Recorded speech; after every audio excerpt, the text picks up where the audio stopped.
Hello all, I'm Sai and in today's video I want to recommend to you 10 underhyped books. I'm saying that these books are underhyped because there are so many popular books here on BookTube and also on the book internet in general. And I think because of all those things, some really good books like these are not being read by enough people out there in the world. I also don't mean to say that a book is popular or good only if it's read by a number of people out there in the world, but I think these books deserve a lot more readers than they already have with them. So without any further ado, let's get into the books right away.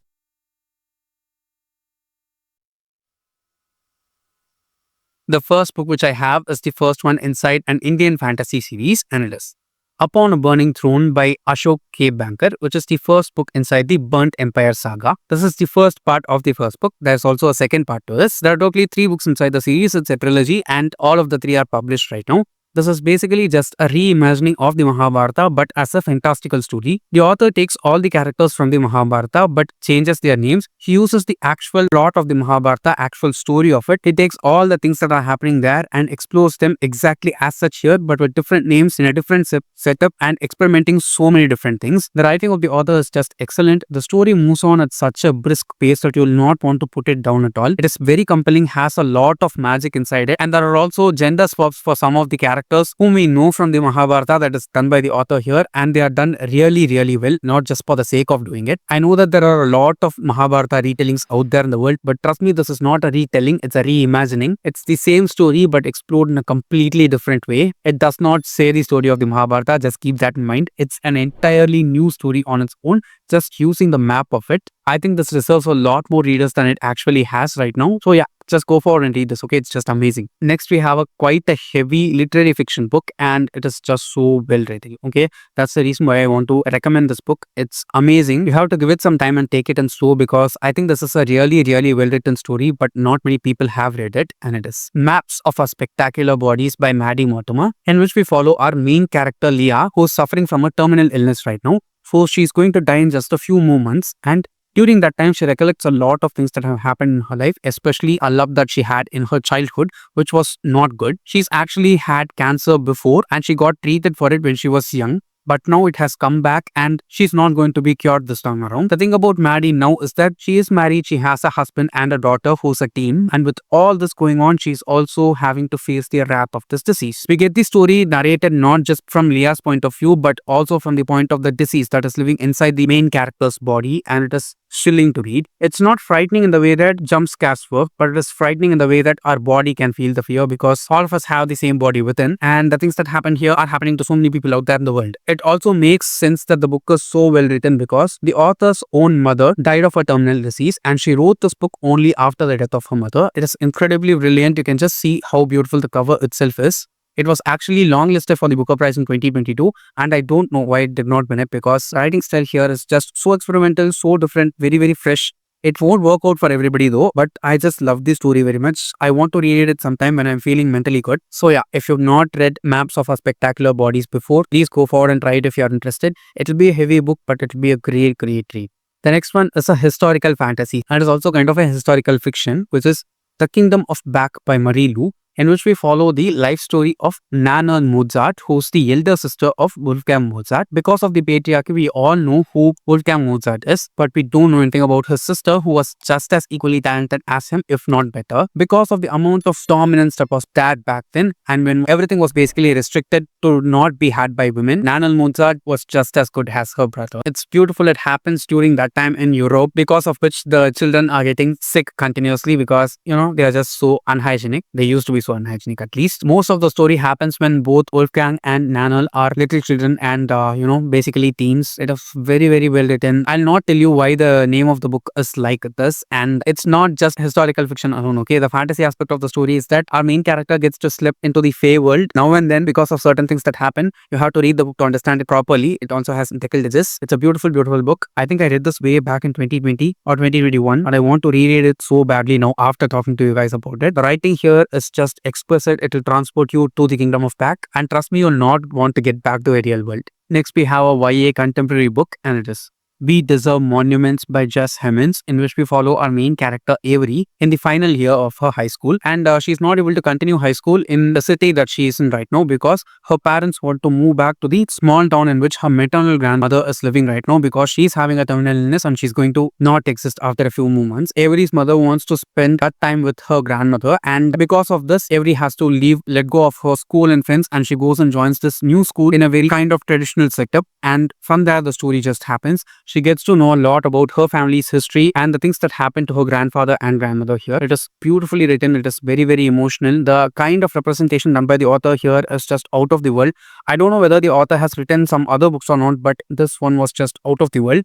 I think I read this again in 2024, if I'm not wrong. And there are certain scenes from the book that are very, very clearly etched in my mind even right now. The main character here has a lip ring, and because of that, her grandmother calls her fish. It is incredibly offensive though, but she doesn't take it like that because her grandmother calls her fish in a very loving and affectionate way. It's a beautiful, beautiful story. And if you're a teen, you can definitely go forward and try reading this. It has peer representation, it has mental health representation. It shows us how trauma can be passed on through generations, even if people don't have the knowledge of it, and so many other such wonderful things. So if you want a nice contemporary read, which is also quite heavy, then go forward and try reading this one. The next one is a YA fantasy. I know I have a lot of YA books in this one, but trust me, all of these are completely worth it, and they are very, very, very underrated. So this book is Raybearer by Jordan Ifueko, which is the first book inside the Raybearer duology, whose second book is Redemptor. I have a dedicated review for this duology out on the channel. It'll be linked in the description. Go forward and check it out if you're interested. So here we follow our main character Tarisai, and Tarisai has this specific power because of which when she touches people or things, she gets to read the memories of the person or the thing, because of which she gets to know what has happened to them or what has happened to the thing.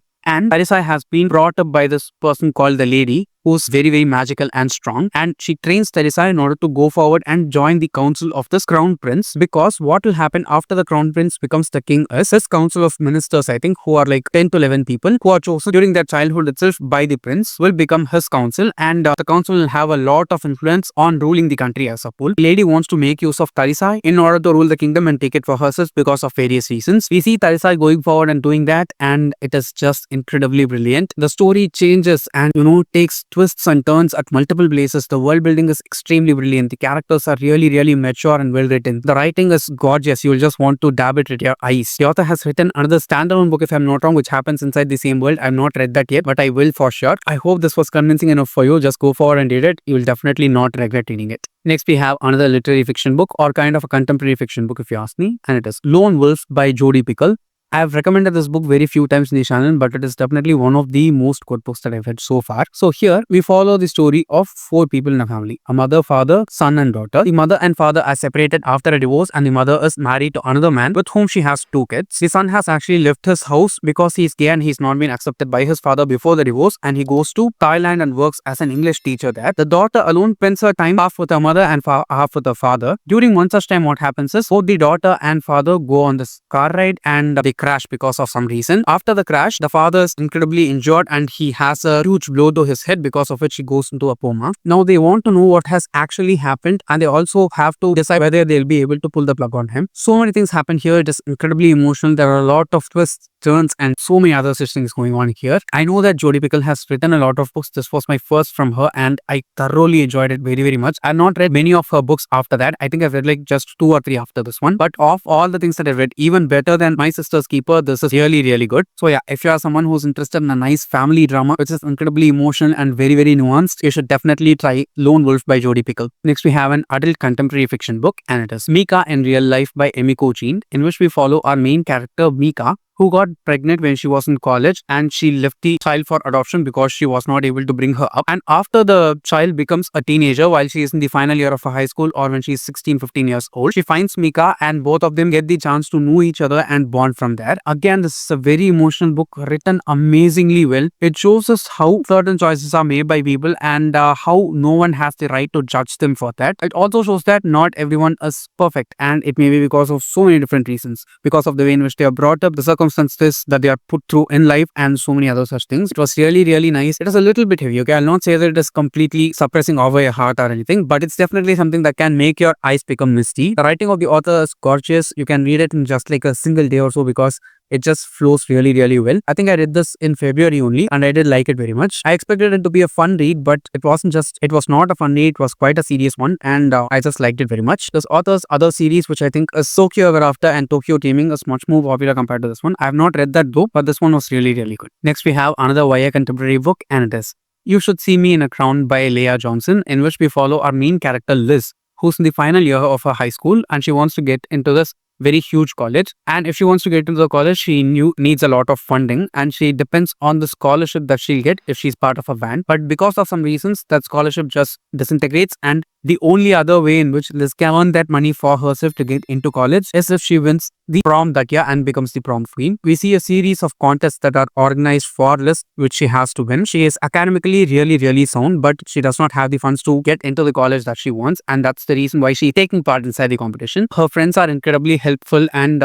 her brother is suffering from sickle cell anemia because it has been inherited by him from their mother, if I'm not wrong. The representation of that done by the author here is really, really nice. Our main character here is also bisexual, so it's got a good peer representation too. And as a whole, the vibe of the book is very, very cozy, warm, and just feels like a hug. I don't think enough people read this, and it is not as popular as some of the other YA contemporary books out there. So yeah, if anything that I talked about appeals to you, you should definitely try this one. Next, we have yet another YA contemporary book, and this is the last YA contemporary in this list, okay? I'm just saying it right now, and it is Act Cool by Tobly McSmith, in which we follow our main character, August, who's a trans teen boy, and he comes from this very conventional town that he lived in, is currently living in New York City while he's going to acting school, if I'm not wrong, and he's supported by his aunt there. His parents are not okay with the fact that he's trans, and they won't want him to go forward and start with this exchange process because they are traditional Christians and they don't want their daughter to become a son. But August is very passionate about what he wants. He's clear with what he wants. He's trying to escape that place which is trying to contain him, and he's trying to live the true life that he deserves. While doing that, there are also a lot of challenges that he faces, and the entire book takes place in like 1 or 2 years. It is really well written. Again, the representation done here is great because the author himself is a trans man, and since our main character is also going to acting school, it is quite fun and dramatic to read. If you want to read a really nice contemporary story that is happening in a buzzing city, you should definitely try reading this one.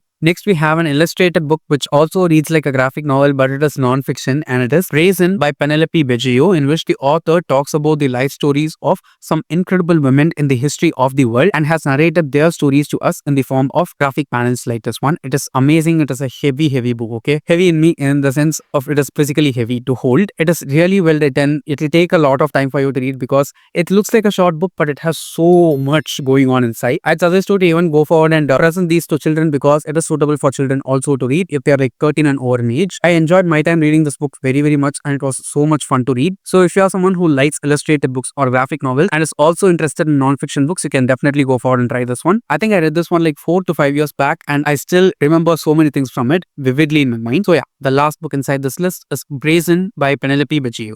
So yes guys, those are all the 10 underrated books that I wanted to recommend to you today. If you've read any of these books, please do let me know down in the comments. And if you have other such recommendations which you think many more people need to read, tell me that also down in the comments because I like to get recommendations from you guys. And if you did enjoy watching today's video and found it helpful, don't forget to give it a thumbs up and share it with your friends. If you want to get more content from me, do subscribe to the channel. Thanks for watching and have a great rest of your day.